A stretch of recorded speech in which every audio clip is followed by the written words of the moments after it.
Call 9820349625।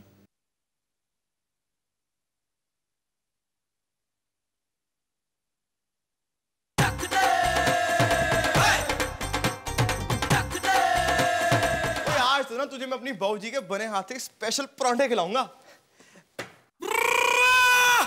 वो है कि तूने अभी तक एक ही आलू का परांठा खाया?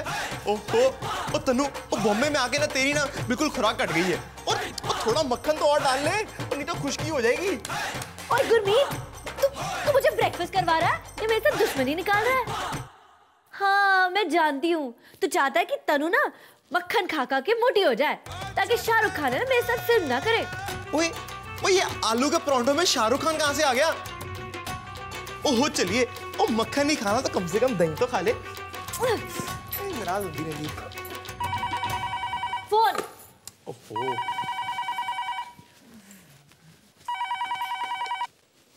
हेलो। जी मैं जिया बोल रही हूँ। मैं तन्नू से बात करना चाहती हूँ भाई साहब। एक मिनट। ओ जी भैन जी का फोन है। हेलो जी। हेलो तन्नू, मैं तुमसे मिलना चाहती हूँ। तुम एक्टिंग करना चाहती हो ना? हाँ जी ऑफ कोर्स। बोलिए बोलिए, क्या काम था? देखो तन्नू, ये सारी बातें हम मिलने के बाद भी कर सकते हैं। तुम मुझे मिल सकती हो? हाँ हाँ कोई प्रॉब्लम नहीं। Thank you ji, thank you so much.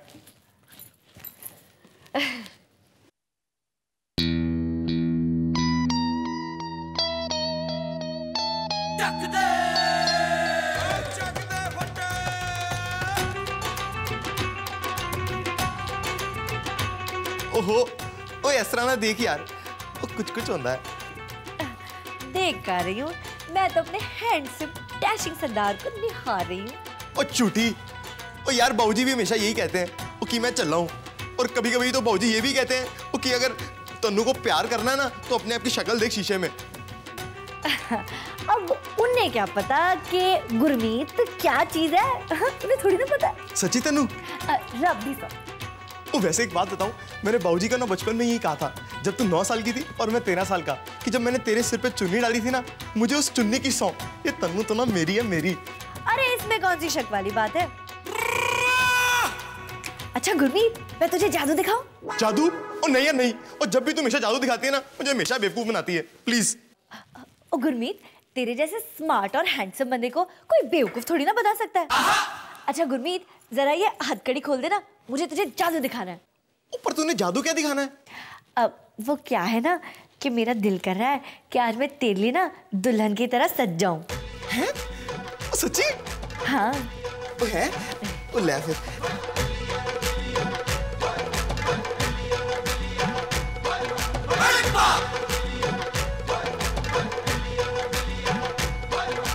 चल गुरमीत, अब तो अपनी आंख बंद कर ले। ओए, हम छुपा छुपी खेल रहे हैं क्या? ओए आंख बंद कर लेना। ओहो, और फिर क्या करूं? ओए कर लेना आंख बंद और 1 से 10 तक गिन। वो भी तो आना चाहिए ना। और चल ठीक है। ओ 1। और आंख मत खोलना। और फिर 2 और 3 और मैं क्या 4 और मैं क्या जी 5 और 6 7 और 8 9 और तो फिर 10। खोलू? ओए, ओ तन्नू, ओ कितने गई? और फिर बेवकूफ बना गई यार, और जब देखो बेवकूफ बना जाती है। ओ तन्नू!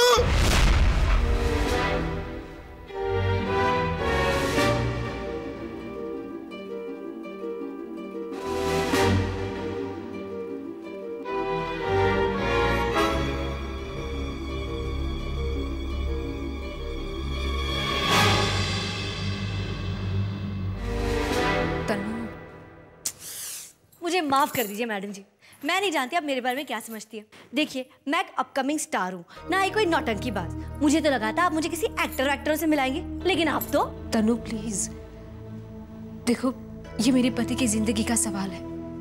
तुम्हारी मदद से मैं अपने पति को बेगुनाह साबित कर सकती। ओहो, ये तो हद ही हो गई, आप तो मेरे पीछे पड़ गए।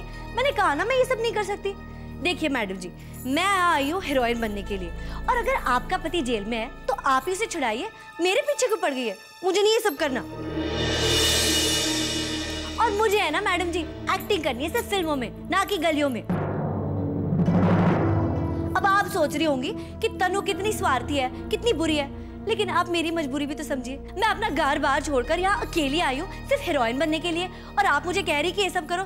देखिए मैडम जी, मुझसे ये सब नहीं हो सकता, मुझे माफ कर दीजिए, मैं जा रही हूँ।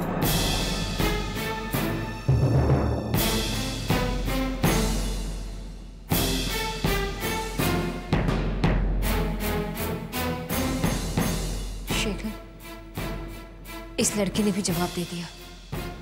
पता नहीं अब क्या हो। देखो जिया, तुम दिल छोटा मत करो, कोई ना कोई रास्ता जरूर निकल आएगा।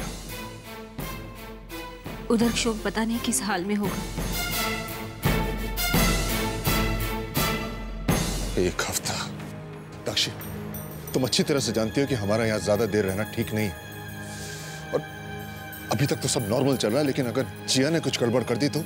लेकिन करण, अगर वो इंश्योरेंस वाला कह रहा है कि पेपर्स की प्रोसेसिंग में 1 हफ्ता लगेगा, तो उसमें हम क्या कर सकते हैं? दाक्षी, तुम उस ऑफिसर से बात करो, कहीं कुछ दे दिलाकर अगर अपना काम बनता है तो। तुम स्टूपिड करण, ऐसे तो अगर शक नहीं भी होना होगा तो भी हो जाएगा, और मुझे वो आदमी इस तरह का नहीं लगता। He is one of the honest types. उसने मुझसे साफ साफ कह दिया है कि 1 हफ्ता लगेगा, मतलब लगेगा। यहाँ एक एक दिन गुजारना भारी पड़ रहा है कि कहीं कुछ उल्टा सीधा ना हो जाए, और तुम 1 हफ्ते की बात कर रही हो दाक्षी।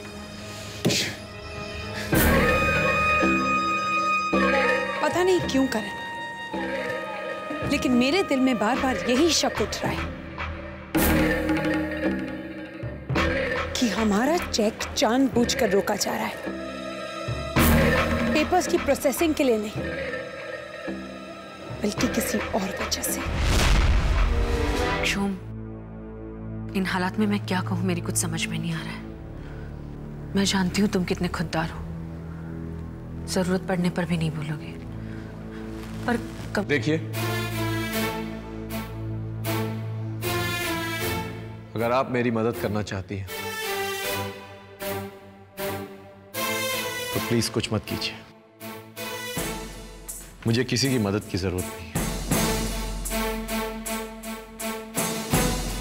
मैं जैसा हूं वैसा ठीक हूं। ऐसा मत कहो क्षोम, ऐसा कह के तो तुम। मैंने जो कह दिया सो कह दिया। मुझे किसी की मदद की जरूरत नहीं है।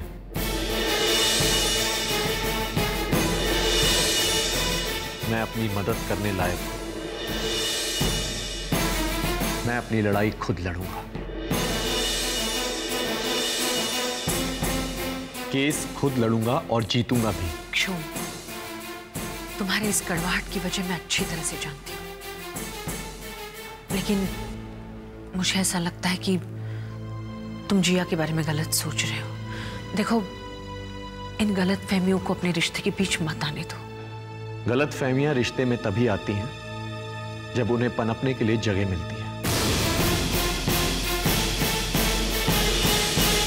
और जगह तब बनती है जब रिश्ते में दरार आ जाती है।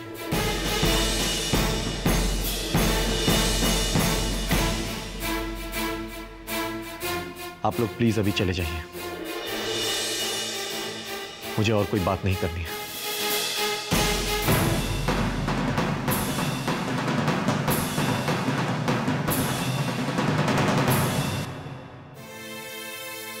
क्या हुआ भाभी, कुछ बात हुई? नहीं जिया, वो तो बात सुनने के लिए तैयार नहीं है। मुझे लगा था कि वो शायद आप लोगों की तो बात सुन लेगा, लेकिन पता नहीं जिया, तुम्हें और कितनी अग्नि परीक्षाएं देनी है। पता नहीं क्षोम के मन में ऐसी कौन सी गांठ पड़ गई है कि उसने हम सबसे अपने आप को अलग कर लिया है। भगवान पे भरोसा रखिए माँ, सब ठीक हो जाएगा। जिया, हम सब चाहते हैं कि जब तक शोम जेल से वापस नहीं आ जाता तब तक तुम हमारे साथ रहो।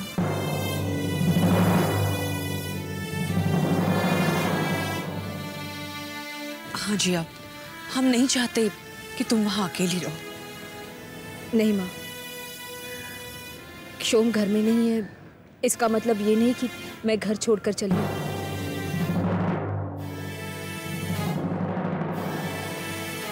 मैं उसी घर में शोम का इंतजार करूंगी, मैं वहीं रहूंगी माँ।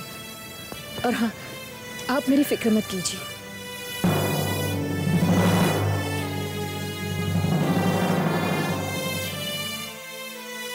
आप नहीं समझ सकती माँ कि उस घर में मैं कभी अकेली नहीं हो सकती। क्षोभ नहीं है तो क्या हो, उसकी यादें तो है उस घर में।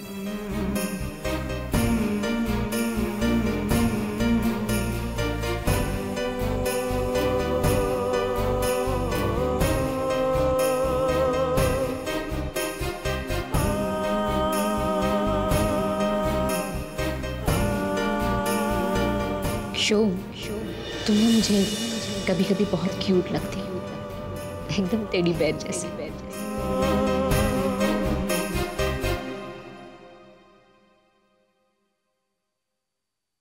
यार ये हमेशा तुम मेरे गालों को ही क्यों किस करती हो? I mean, you know।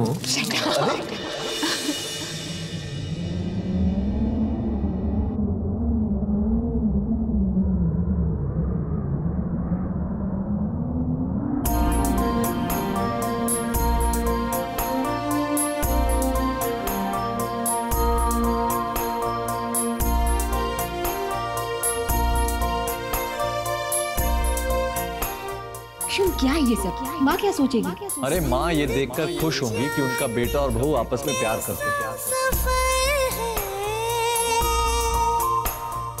रास्ते खो गए चलते चलते, एक मंजिल के थे जो। वैसे लड़कियों की अकल उनकी चोटियों के नीचे होती, इसलिए वो उसका कम इस्तेमाल करती है। देखो ना बात की जात, फिर भी लगी आंसू टपकना।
ओ थानेदार साहब, ओ प्लीज आप एक बार मेरी तनु की फोटो तो देखो। ओ सरदार जी कितनी बार देखो, देख तो लिया फोटो, अब आगे बोलो।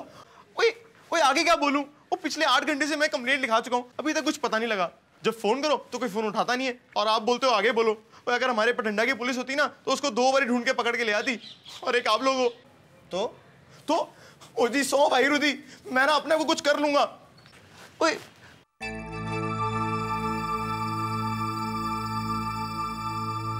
ओए ओए तो वही भैन जी है।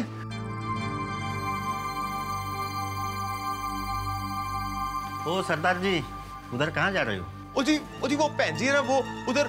कौन वो तो रोज ही आकर बैठती है, उसका आदमी है अंदर खून के आरोप में।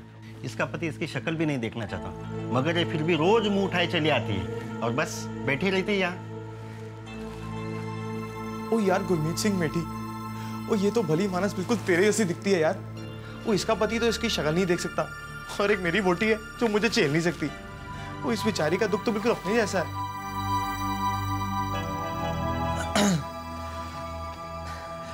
ओ जी मैं ना आपका दुख समझ सकता हूँ। वो क्या है कि हम दोनों जी एक ही कश्ती में सवार हैं।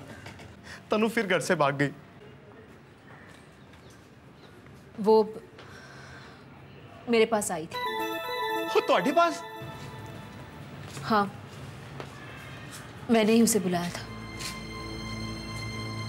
उससे मदद मांगी थी मैंने, लेकिन उसने मना कर दिया। आप कह दीजिएगा उसे कि मुझे अपने पति को बचाने के लिए किसी तनु की मदद की जरूरत नहीं है। चाहे कोई भी मेरा साथ ना दे, मैं लड़ूंगी और हर हाल में अपने शोर को बचाऊंगी। ओ बहन जी, वो एक बात पूछूं, आपके पति ने किया क्या था?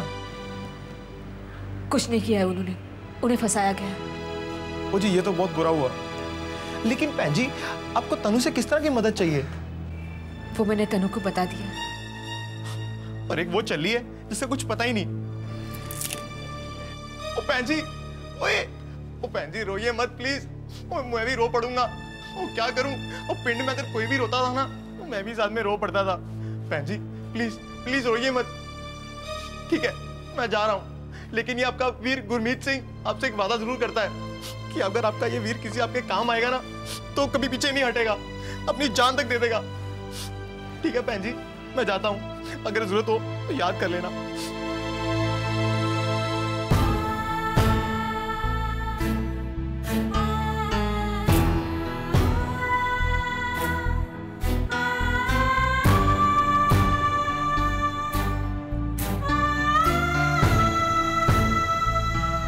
वाहिगुरु जी, वो पता नहीं कहाँ चली गई।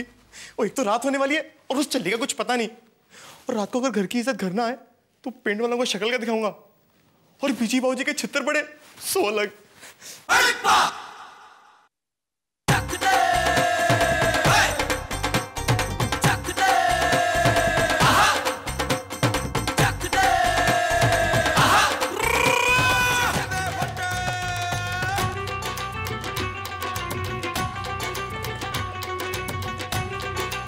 हेलो, वो एक खुटिया गुरमीत, वो होली बोल। हेलो,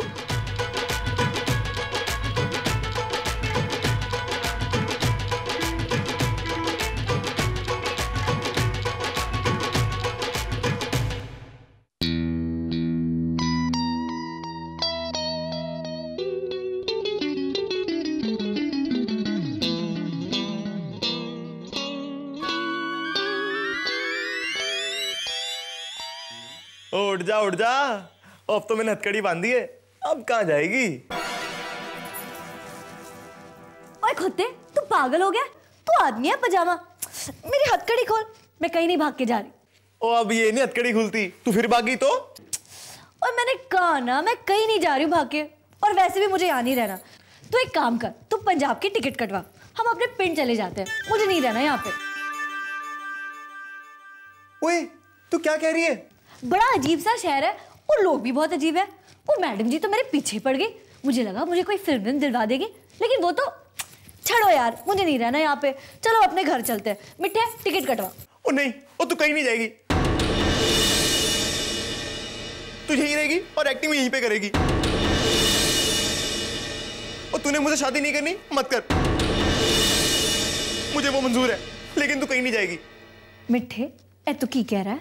वो सही कह रहा हूं मैं। जो तू करना चाहती है तू वही कर, मैं कभी तुझे रोकूंगा नहीं। बस तू मेरा एक काम कर दे।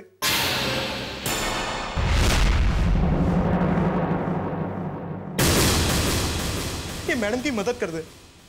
वैसे तेरे को फिल्म में रोल तो दिलवाई देंगे, तो प्लीज इनकी एक मदद कर दे।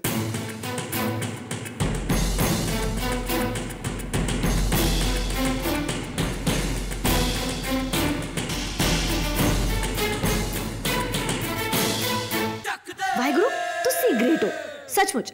जब तुम देते हो ना, तब छप्पर फाड़ के देते हो। इस मैडम की मदद करने का फायदा होगा, ये तो मैंने सोचा ही नहीं था। इधर गुरमीत से पीछा भी छूट जाएगा और उधर फिल्मों में मौका भी मिल जाएगा। मतलब एक्टिंग और मुंबई इन और गुरमीत और भटिंडा आउट। सच्चे पाछा जी, पीजी हमेशा से कहती आई है, कर भला सो हो भला, अंत भले का भला। वाहिगुरु जी, इस पैंत की खातिर मैं अपनी जिंदगी की सबसे बड़ी खुशी को दांव पे लगा रहा हूं। इंसाफ करना वाहिगुरु जी। मैडम जी, मैं तैयार हूँ।